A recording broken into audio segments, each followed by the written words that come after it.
Visakha steel plant ప్రైవేటీకరణ జరగకపోవచ్చు, ఆగిపోవచ్చు. ఇది నాకున్నటువంటి నమ్మకం. ఎందుకు అంటే, ఒకటి భారతీయ జనతా పార్టీ భయపడింది ఆ విషయంలో.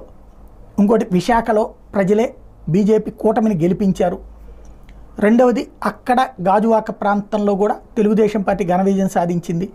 అంత మాత్రాన్ని ఆపేస్తారంటే ఆపరు. కానీ భారతీయ జనతా పార్టీ అందులో ఉండటం, ఇక్కడ దక్షిణాదికి సంబంధించిన ఇద్దరు ఈ శాఖలో ఉన్నారు. ఒకటి హెచ్డి కుమారస్వామి, మన జనతాదళకి యునైటెడ్కి సంబంధించినటువంటి కుమారస్వామి, ఇదే జేడీఎస్కి సంబంధించిన కుమారస్వామి, సెక్యులర్కి సంబంధించిన కుమారస్వామి ఇప్పుడు కేంద్ర ఉక్కు భారీ పరిశ్రమల శాఖ మంత్రిగా ఉండటం.